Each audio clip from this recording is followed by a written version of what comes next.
Hi everyone, it's Rebecca Jones here, Tippy Connect Liaison. Thanks so much for sharing your lunchtime with us today.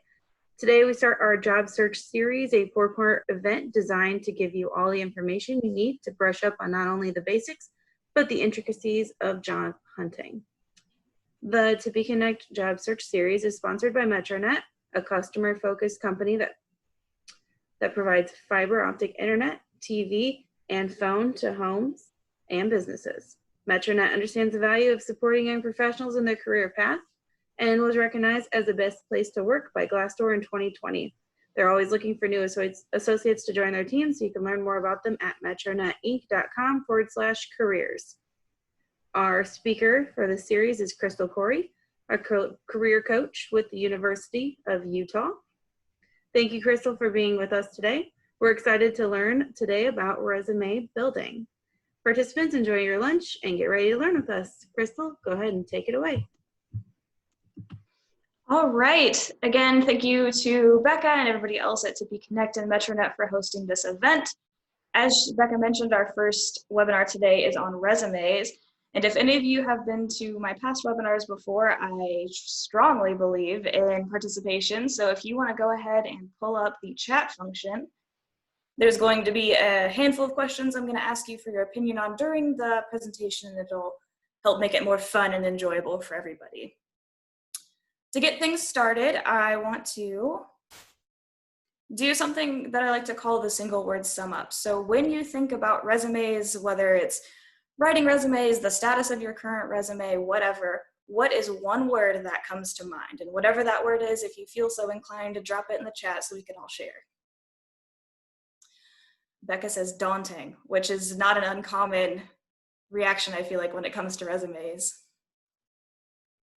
Challenging, stressful, frustrating, getting a lot of negativity around resumes, which is, again, totally fair. That's part of the reason that I'm starting with resumes, is so that we can get kind of the baseline out of the way and then build up on those skills as we go.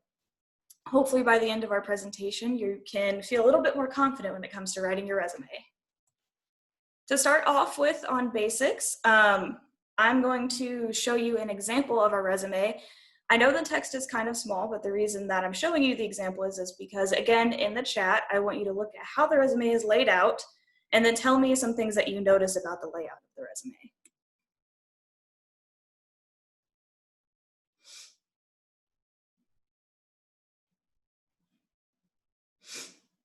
So what are some things that you all are noticing about the layout of the resume?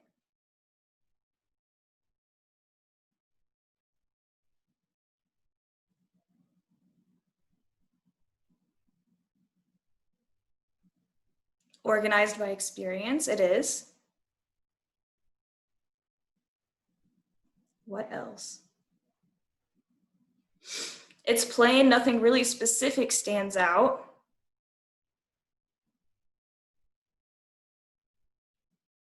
Anything else you all are noticing? It could be, you know, where your eye is drawn, no personality to it, is something else that's been mentioned. I'm noticing that a lot of you are mentioning that it's plain, there's not a lot of personality and things like that. And there's actually a really good reason for that. So I know a lot of people refer to this type of resume as a zebra resume because you just see black and white lines, right? But in the modern era, think about, for example, if, can't think of an example of it. It's been a minute since I've lived in Indiana. So think about if IU Health, for example, is hiring a physical assistant, physician assistant rather. They probably get hundreds, if not thousands, of applications for those jobs, right?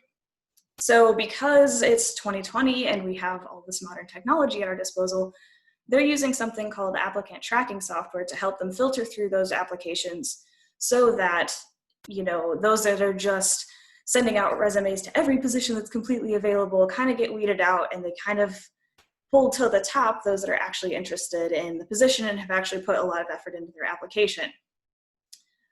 Things like color, things like graphics, things like pictures, things like using text boxes, all of these things can confuse the tracking software so that it actually can't read what's on your resume and you get a very low score within the system. So actually using these plain, no personality resumes, at least for your online applications, is to your advantage. Something else to keep in mind when writing your resume is you want it to be clear, you want it to be concise, and you want it to be consistent.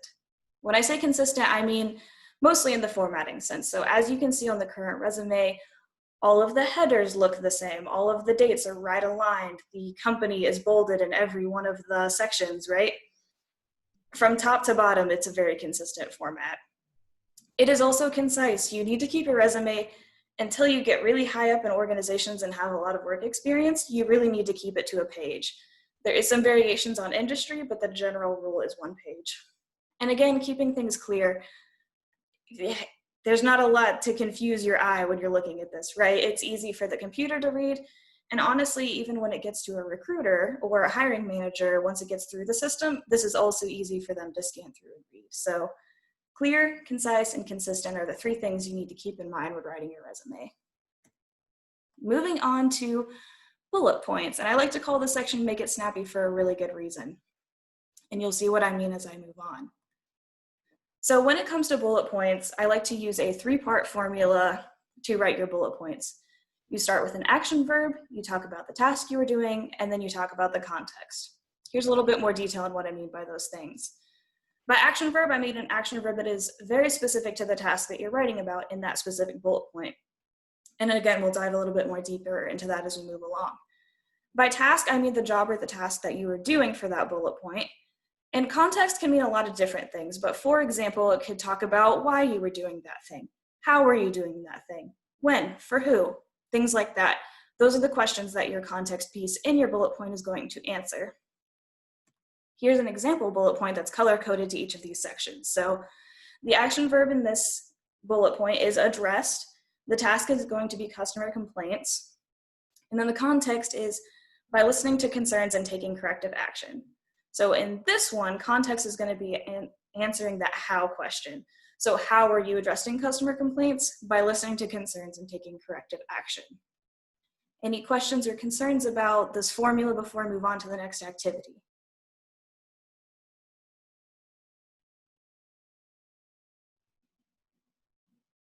Going to give it like 5 more seconds before we move on.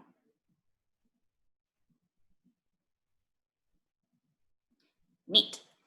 So now that you all are familiar with this bullet point formula, what I want you to do, again in the chat box, is improve each of these bullet points. So dealt with angry customers. What's something that we could do to improve this bullet point? And again, drop your suggestions in the chat. It could be word changes. It could be something that you think is missing, anything like that.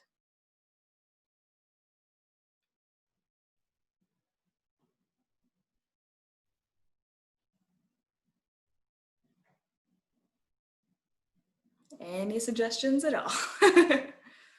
It's too short, it needs the context piece for sure. What sorts of questions do you think it could answer in the context piece? Because I gave you a lot of different questions earlier. How or when, definitely. So for the second one, answered customer questions, what else could be changed with that?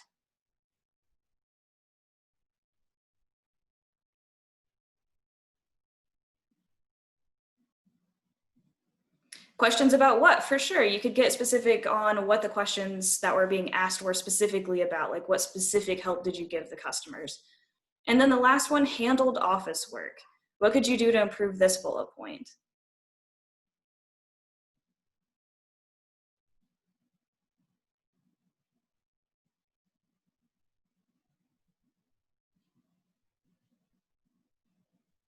More specific about the office work you were performing. We're getting very specific into the questions right now. Purchasing, ordering, scheduling. Yeah, you could definitely go into a lot more details. And personally, I'm not feeling amazing about handled as an action verb. But we're going to get more practice with that as we're moving on. But definitely, y'all are recognizing that all of these are really short bullet points and they're also really vague. You could get a lot more specific with each of these. What I want you to do for this next activity is pretend that you're a hiring manager at your organization and you have to fill a position. It's down to these 2 candidates who you're going to bring into an interview. Candidate 1, a section of their resume is on the left. Candidate 2, a section of their resume is on the right. And what I want you to do is tell me which one you prefer to bring in for the interview, just based on these 3 bullet points. I'll give y'all some time to read it.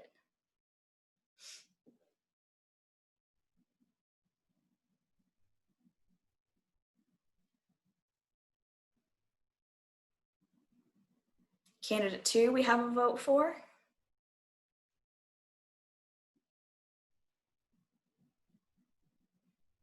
We have a vote for number 1. Candidate 1 is slightly more specific. Interesting that y'all are picking number 1. Can somebody, so we had 1 vote for candidate 2. Can the person that voted for candidate 2 explain to me a little bit more on why they're picking candidate 2?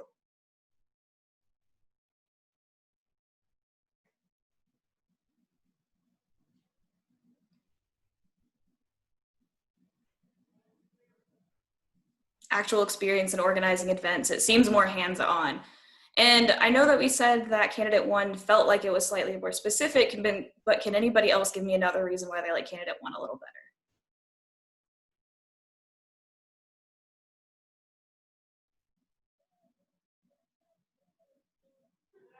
Elevated language. Interesting. Part of the reason I find this so interesting is because I actually would prefer candidate 2 almost exclusively because of the action verbs used. To me, when I see assisted, aided, that doesn't really mean a lot to me, especially the word assisted. It could mean you did all of the things. It could be none of the things. Assisted in setting up events and meetings could be you were that like supervisor on the construction site that's like, yep, events are happening. They're getting set up, done. While I know candidate 2 was the one organizing those events and meetings, right? Aided customers when questions arose. To one of your points, candidate 2 answered customer questions is a lot more concise, and you can fill in a lot more details in the context piece. Really, the difference between candidate 1 and candidate 2 is a good action verb to start off your bullet point with. This is my list of garbage verbs that I never want to see on any of your resumes. Only Oscar the Grouch here uses those verbs, and that's because he lives in a trash can. Assisted, I just said, like, it could be none of the things, it could be all of the things. If you were doing it, just say that. If you were assisting with setting up events, drop off the assisted and say that you set up events. Oversaw, like I said, it feels like the guy at the construction site that's overseeing the project. What are you actually doing? I don't know, because your verb isn't that specific. Responsible for, ultimately, just because you were responsible for it doesn't mean that you did it or that you did it that well. And then anything passive or vague. I know in the candidate 1's example, I used aided, like you could use supported, you could use, depending on what it is, a lot of different verbs. Literally, if you do a quick Google, hundreds of lists will come up with great action verbs that you can be using.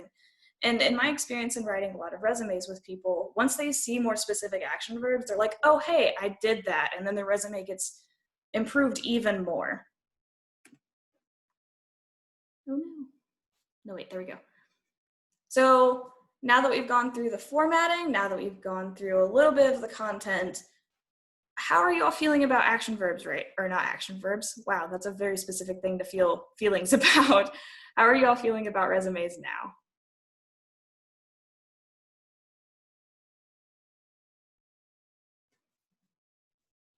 Using that single word, upside down.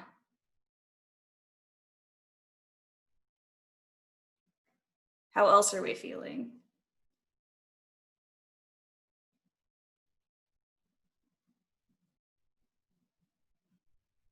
More clarity, more formula-based.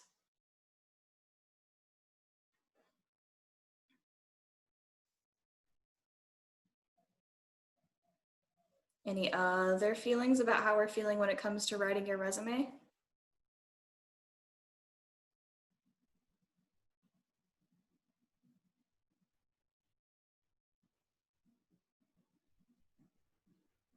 Calmer, for sure.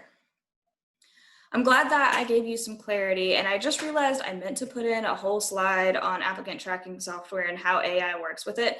But real quick, I'm going to give you a rundown of some common pitfalls that I see people go through when applying online. The first thing that I see people do is using a template.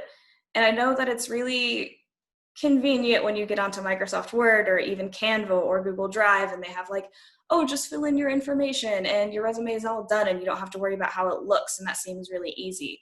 But going back to what I said about applicant tracking software, they can see that there's a text box there in the computer system, but it can't actually read what's in it. So actually just starting with a plain Word text document, writing things out from there and formatting it using bolds, underlines sparingly is really to your advantage. Something that I've seen people do as well, because the way that applicant tracking software works on the recruiter side is it scans through the job description, it scans through your resume or your cover letter, and comes up with a match percentage. The higher your match percentage is, the higher up you go in the pile. The lower your match percentage is, the lower you go down the pile. And sometimes when I explain that to people, they think, oh, well, I'm just going to put as many keywords as I can in my resume. Or they think that pasting the job description in white is going to help them because the computer can read it, but recruiters can't tell it's there. This is where artificial intelligence kind of plays into applicant tracking software. Companies have caught on that people are doing this now, the word stuffing, where you're just putting in as many keywords as you can and putting the job description in white. If the match percentage doesn't add up to what it should be or what the average is for the candidate pool, or some artificial intelligences can actually pick up like a signal to noise ratio where it's too many keywords, they're out of context, things like that. It can actually tell the recruiter so they know that you're not putting in a lot more time when it comes into like tailoring your resume for each position that you're working towards. So like I said, a plain text Word document is the way to go so that recruiters and computers can read it as easy as possible. And it's up to you to fit in the keywords from the job description into your resume. And that's usually just a matter of changing a few words here and there. If you have teamwork on your resume, but the job description says working in teams, as humans, we know that's the same thing, but you really want to change it to what the job description is so that the computer knows what you mean as well, which can boost up your match percentage. So just a couple last minute words of advice on that. But that's all the content that I really had for today. What questions do you all have? There's only a handful of you, so we went through some of those activities pretty quickly. And you can just drop them in the chat box if you have any questions. Which, speaking of questions, one more thing I wanted to say is a lot of university career offices offer lifetime services. So if you want a more personalized approach to creating resumes, I have my contact information here if you'd like help, but you can also reach out to your institution that you graduated from to see if they offer lifetime services to help. First question, how often do you review and update your resume? I would say probably at least yearly, just because you forget a lot of what you do during the course of a year or 3, or, depending on how long you've been at your current position. Something that I've seen people do, which I think can be very helpful, is they have what's called a master resume where they keep track of everything they did. Usually when it comes to formatting and writing your resume, I suggest 3 to 5 bullet points per experience. But on master resumes, you can have as much content as you want. It can be every job you've ever had, every accomplishment you've ever had, any project that you ever worked on. And then when you are creating a resume for a specific position, you can kind of cherry pick what you need so that it's a faster writing process and it's a more complete document. So I would definitely update it or review it every year or so, just to make sure that you're really keeping track of all of your accomplishments, because I think a lot of them fall through the cracks. Can you make your resume pretty or colorful if you're handing it out in person? If it is going to a human being and you know it's going to a human being in person, then yes, you can add some graphics and things like that. But again, once you get too wild into the colors and the formatting and things like that, it can be kind of hard for recruiters to find information on it, even if it's in person. The average recruiter only looks at a resume for about 6 seconds the first time they look at your resume, which is not a lot of time. So you want to make sure that they can find the information that they want very quickly. Even if you're emailing it, I would still recommend having a plain text Word document, just because if your conversation goes well, they might automatically upload it into the system. And sometimes if your match percentage is low enough, it kind of locks down your application, so the recruiter can't even pull you by hand later. Is there a specific order for categories that tend to work best? Education before experiences, for example. I think it depends on how long you've been in your industry, like how long it's been since you've been in school. And it also kind of depends on your industry. So if you're, I would say within 4 or 5 years of graduating with a degree, then I would definitely have education up top. Just because that's kind of one of the more relevant things for them to know about you. If you work in a field that has a lot of technical or specialized skills, then I would definitely also put your skills section or certification section, in the case of the example resume I showed you, towards the top as well, so they can get that information and, you know, check those mental boxes for those recruiters. And I emphasize that it should be technical skills and certifications, because what I see a lot of people do is under the skills section, they'll put things like customer service, they'll put things like organization and teamwork, and those are things that anybody can put on their resume, to be honest with you. What you need to make sure is all those skills that you want to demonstrate to them are accurately and specifically demonstrated in those bullet points using the formula that I used. A couple other things you can do with sections, thank you for asking me for that, by the way, is if you've had a series of jobs that aren't super related to what you're doing, but you have a couple experience that are related to what you're doing, then you can have a relevant experience section and an additional work experience section. Ultimately, section headers are used to help you organize your information in the way that's the most effective. In short, whatever section headers you decide to use, the most relevant should be towards the top, because again, you only get 6 seconds. And some of the less relevant things, or things that aren't as important, should be more towards the bottom. Statement of purpose it's a Thursday. Is a statement of purpose something that I should keep on my resume? So there's a couple different reasons why I would put it, but most of the time I think the short answer is no. Objective statements or statement of purpose on resumes come from a time before the internet existed, when you had to physically mail your resume to a company. You needed that objective statement so that they knew kind of where in the company to send it in regards to what position. But it's 2020, we all apply online, and your objective is to get hired for the job at the company that you just applied for most of the time, right? Where objective statements and statements of purpose can come back into play is if you're switching fields in a kind of dramatic manner, then you can kind of explain your motivations for that, and, you know, a little brief section about you as far as like why you still think that you can do the job. But you can also do that in a cover letter, which is going to be next week. Another thing that you can do for statement of purpose is, for example, I'm working with someone right now who at her current position is a senior accountant, but she's getting kind of close to retirement, and she's looking to kind of take a step down in terms of responsibilities at the next job that she wants to apply for. In that sense, again, you can use that statement of purpose to kind of explain your reasoning a little bit so they know where you're coming from. So the short answer is, most of the time not, unless you need to explain something on your resume or give them a little bit more context. Any other questions? Do you recommend a career summary on your resume? You only get a page, so again, I think for the most part, your resume can more or less speak for itself, I guess, and also you. Unless you're changing careers, like I said, or if you need to kind of explain why you're making a little bit more of a transition that wouldn't be as apparent.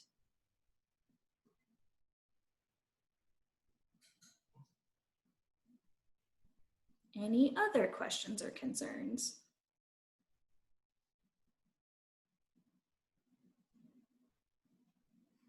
No is an acceptable answer, don't worry.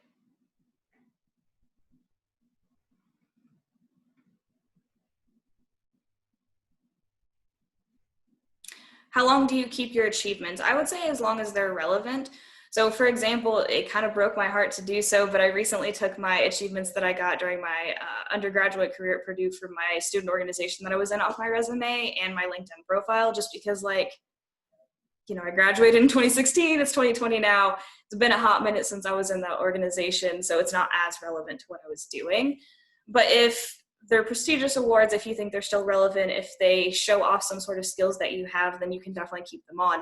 But again, you can always keep them on your master resume. It just depends on what you're applying for if you put them on your application resume.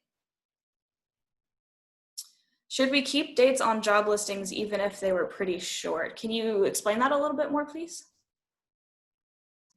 Are we talking like a month or two time frame?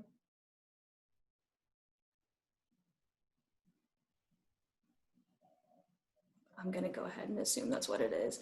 I would say in regards to dates in general, you should always have month and year on your dates. Don't just put the year, because, you know, December 2019 to January 2020 is very different than like January 2019 to December 2020. So always have your month and your year on here. And yeah, so worked a position for a couple months, but it's very relevant to the job you're applying for. Most internships are 2 to 3 months, and those are amazing experiences. So I would definitely always have your dates on there. Just because, again, it keeps context into how long you were there, what you accomplished while you were wow, things like that. So yeah, I would recommend to have your dates on there always. Any other questions, concerns? I love that we're getting into the nitty gritty. This is stuff that I live for.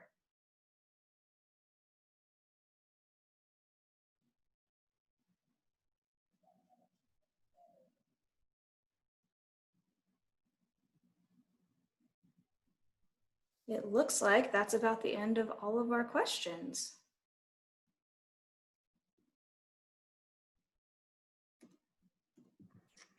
Well, thank you so much, Crystal.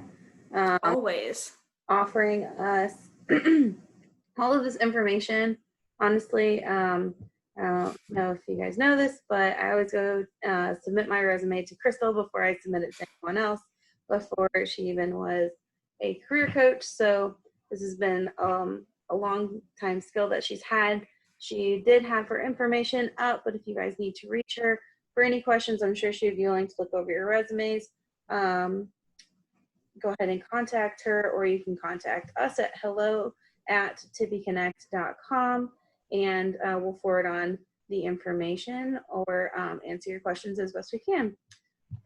Just some things, housekeeping things. Here is a poll. If you guys could go ahead and really quickly answer our Tippy Connect survey poll, which is the same one that we have every time. I just got to keep gauging things. Additionally, we have this job search series is every Thursday in June, sponsored by MetroNet with Crystal Cory. Next week, we will be covering cover letters. You'll get a follow-up email with registration information on that if you haven't already registered. And as another reminder, our top 10 under 40 nomination and application forms are open. So if you know a young professional living or working in the greater Lafayette area deserving of this award, don't hesitate to nominate them. If you are a deserving young professional, nominate yourself. This is 2020. We support self-growth. Links for these forms and registrations and for our next webinar, like I said, is in the follow-up email. Thanks for everyone for joining us. If you'd like to rewatch this webinar, visit our website at tippyconnect.com/events. Stay safe and have a fantastic Thursday. Thanks again, everybody.